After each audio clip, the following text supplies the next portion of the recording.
Hi guys, welcome back to the channel and thanks for tuning in. Over the last couple of weeks I showed you my busking guitars, but I didn't tell you about my main guitar and I didn't tell you the story about this guitar. So this is my preferred guitar, my all-time favorite. It's my most expensive guitar and it's the best acoustic guitar I've ever had in my life. It's a Furch or a Furch or Furch. Not sure how you have to pronounce the name of this company. It's a master's choice, and I have to read this. It's a Green Dc-SPE master choice guitar. I bought this guitar slightly less than a year ago, I think, when I really wanted to upgrade my acoustic instrument, and I wasn't thinking about busking at that time. I just wanted to have a decent guitar, because my friend always told me, like, we play so many acoustic gigs and you're always dragging around your old beat up Godin Simon and Patrick guitar. I will show you that later. It's pretty beat up. He said you should have a decent guitar. If I was you, I would invest in a really decent acoustic guitar. So that stuck with me. And after a couple of months, I decided to splash out for something really, really good. I looked at all the major American brands, but decided that this Furch, which is situated here in Europe, was the best option, especially given the value for money that they can offer. So I ordered this one, and I was absolutely blown away by the quality. I quickly run you through the specs, but if you need all the details, you can go on their website. They got like everything detailed out there. But it's, in short, it's a dreadnought with a cutaway. It's a very simple build, I think, which I really like. It's a Sitka spruce top and Indian rosewood back and sides. It's very pretty, and again, it's what you would expect from this kind of guitar. They have their own way to choose the top woods.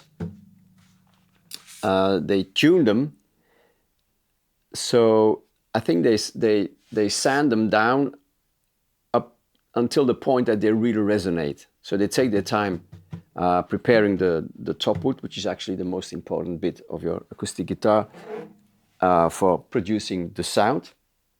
And another thing is that they got this steel L-shaped part that they put on the neck in order for the neck not to move when it's attached to the body.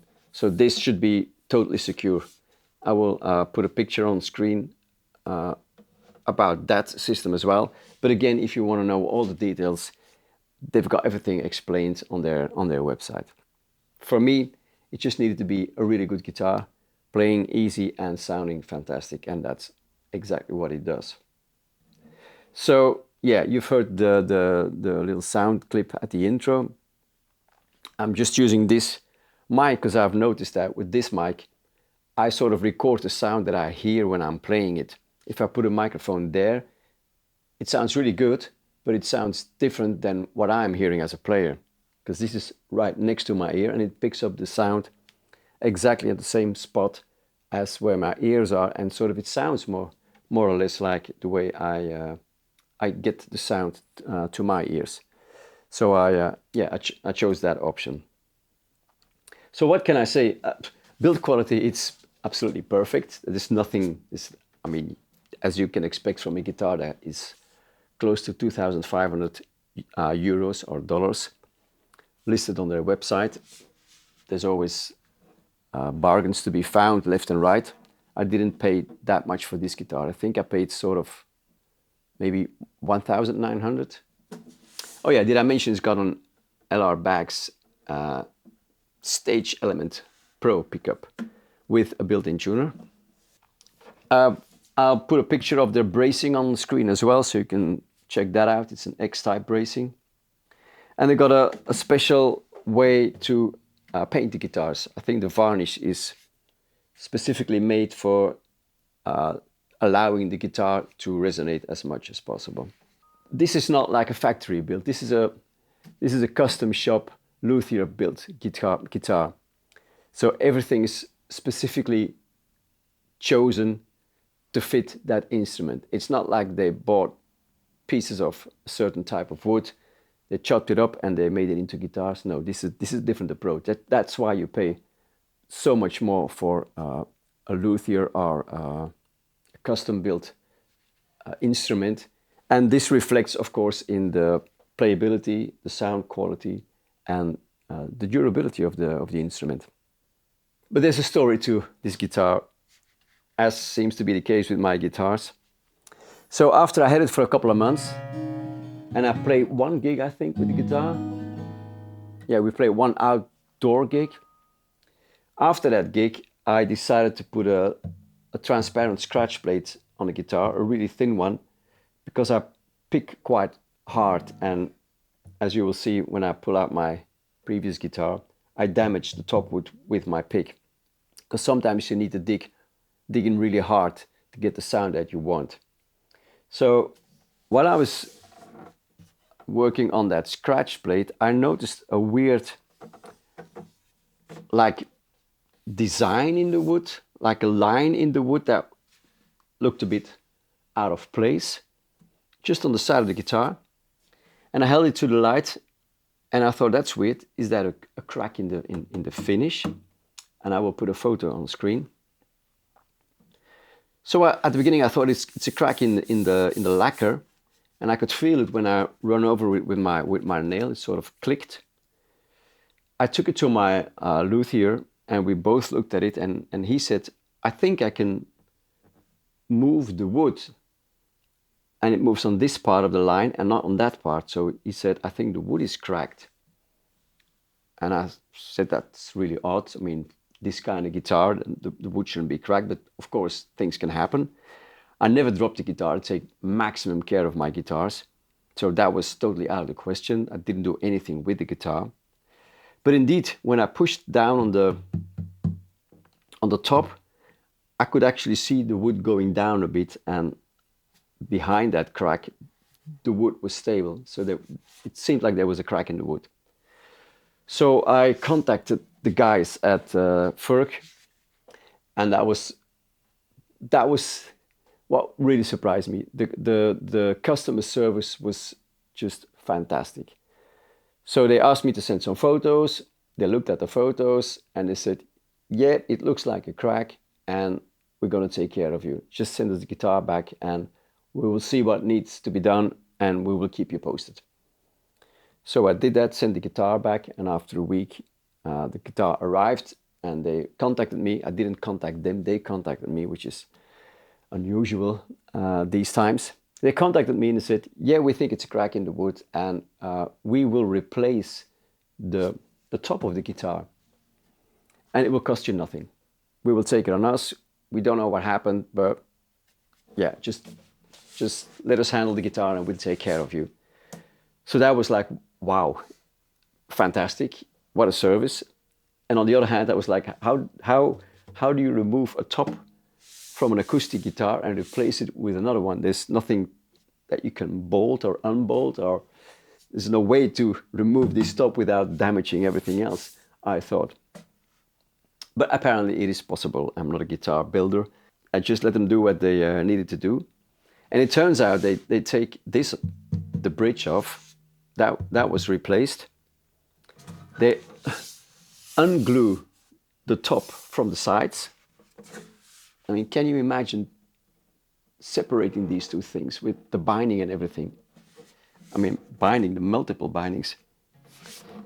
The whole neck, I think the whole guitar needed to be taken apart. And I asked them if they would have time to take a few photos, but of course it was in their process. They couldn't interfere with that, and I just had to be patient. And it was going to take them a month, they said. And after 5 weeks, I got the guitar back. And lo and behold, it looks like a total new guitar. There's nothing, you can't see what they've done. You can't notice, there's nothing different. This is just a brand new guitar. But with a different top than the previous one. Totally free of charge, which is absolutely mind-boggling. And I'm so glad I bought a Furch guitar, because if I would have had the same issue with an American-made guitar, God knows what would have happened. I probably would have had to keep the guitar as it was, because they were not going to take care of someone living here in Belgium. But these guys at Furch, they do. And on top of that, they invited me to come and visit the factory whenever I want. I just have to contact them, let them know that I'm on my way, and they will take care of that as well, which is a breath of fresh air in this corporate world of everything being online and depersonalized. And yeah, this human factor really clicked with me, and I'm really thankful that they did that. And I'm really happy to inform my fellow acoustic guitar players about this experience I had with the customer service at Furch, because this is what I think it should be like, but boy, is it hard to come across something like that. So there you go, that's my story with the Furch guitar. There's tons of videos that you can watch online about these guitars, and you can't find any video where people say something negative about the guitar, the quality, the brand, anything. And I just have to add to that. It is a fantastic guitar, and I can also add that the customer service is really, really amazing, which is something unique again in this day and age. So yeah, thank you very much, Furch. I'm not sponsored. I've paid this guitar, but I'm just very, very thankful for the experience, and I wish them all the best, and I will go and visit them one of these. So let's talk a bit about the qualities from a player's experience. I mean, first of all, listen to the sound. You've done that probably at the beginning, but if I point out a few things that you may want to listen for. First of all, there's the balance between the low and the high notes.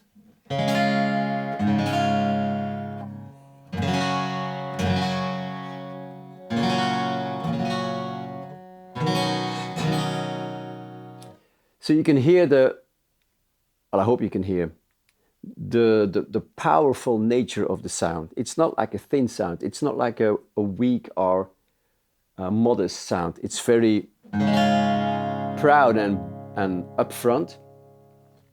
The balance between the bass and the treble. There's a very distinctive bass, but it doesn't overshadow the higher frequencies. So no matter if you use a more complex chord, you will have the bass and you will have the high notes on top of that, and none of them are actually fighting with each other.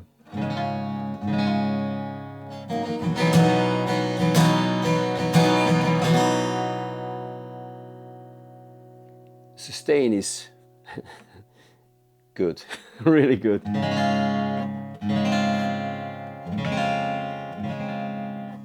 Now, playability-wise, I did lower the bridge, which is something I do with, I think, all my guitars. Maybe I had one, the Epiphone inspired by Gibson J200. That bridge was perfect. All the other guitars I have to lower the bridge. I think they set them up quite high so that they don't buzz when you try them out. And if they ship them high, you can always lower them a bit. The other way around, not so easy. So they ship them quite high, so you can play the guitar and figure out what you want to do with the bridge. And I like my action actually a bit lower than they usually come. So I lowered the bridge, which is just, how long does it take? 15 minutes? You put a capo here, you loosen the strings, pull the pins out, take the strings out, drop out the little the bridge, take a 200 sandpaper, go over the sandpaper for a couple of minutes, put it back in, restring it, see if it's your preferred action. If you need to lower it a bit, again, further, do the same process over again until the bridge is at the place where you want it to be. So you don't have to be a luthier to do that. Anyone can do that. Just make sure you don't lower it too much, because then you get fret buzz, of course, and that might impact the volume of your guitar, because the break angle behind the bridge needs to be as sharp as possible for the pressure of the strings going onto the top wood. So if the break angle is quite shallow, you get less pressure on the top of the guitar, which may impact the volume because it doesn't resonate as much. And because the fact that they use that steel thing in here, I don't think the neck is going to move, so this is going to stay as it is now.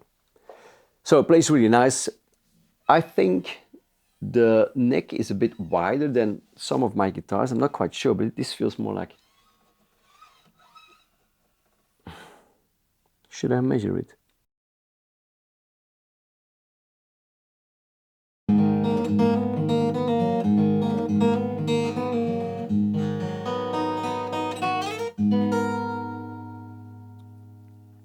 The nut is a bit wider than on most of my other guitars. I think this is 43 3/4. Let me check. 44.5 millimeters, sorry. So it's quite wide, which I really like, because you got more room to put your fingers down. Ebony fretboard, ebony bridge, tusk, ebony pins. I mean, all these little things that add up in the end to make a difference between a luthier's built guitar and a factory built guitar. The green line, which this guitar is from, is, I think, the first step into their all solid woods range of guitars. So these are all solid woods. There's nothing laminated, anything. This is all pure solid woods. And everything adds up. And if you play that guitar, you don't just hear it, you feel it. It's everywhere. All the details are perfect. And that is the difference. There's no compromise anywhere. It's all done to the best of their abilities, given the fact that they use certain components for certain lines of guitars. Like the violet range, they will use some laminated woods, but anything above and from green, like yellow and I think orange, is all solid woods. And so that's the ingredients of those guitars. And with those ingredients, they make the best guitar that they can build. And you feel that. I mean, I'm a player and I want the side dots to be visible and big. Well, these side dots are visible and big. There's no mistaking where you are on the guitar, on the dark stage, or when you're playing at night. You can tell where you are. It's obvious. And these things make sense. If you put your hands down, you don't want to be too close to the next string. You want to have space to move around and to do some precise chordal work, which is absolutely not a problem on this guitar. I put 11s on this guitar, elixirs, and I might go to 10.5, I think. Because I think I could do with just a touch less tension on the strings for my kind of playing. But that's personal choice. Okay guys, that's it. Thank you for watching. Check them out. I've got nothing but good things to say about the guitar, the brand, their support. I mean, that's what you want when you buy an expensive instrument. See you in the next one. Bye-bye. Oh yeah, before I forget, I promised you to show you my Simon and Patrick luthier. This is from the Godin.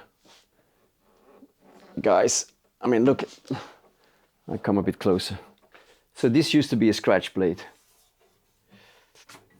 but I made it into a washboard there, and then you got the rosette that sort of protects the wood a bit, but here and here it's a washboard.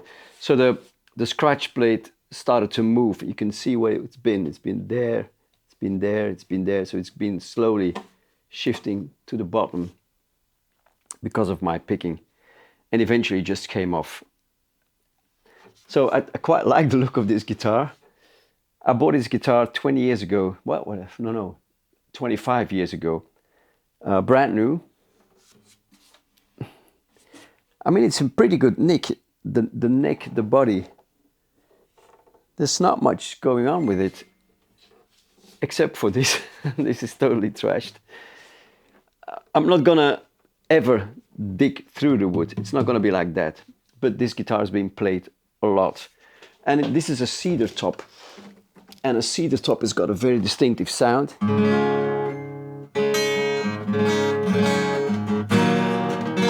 You can hear sort of...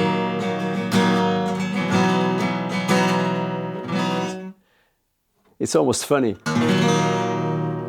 If you compare this one with the Furch, hang on. That sounds like a toy guitar now, compared to this, which is an instrument.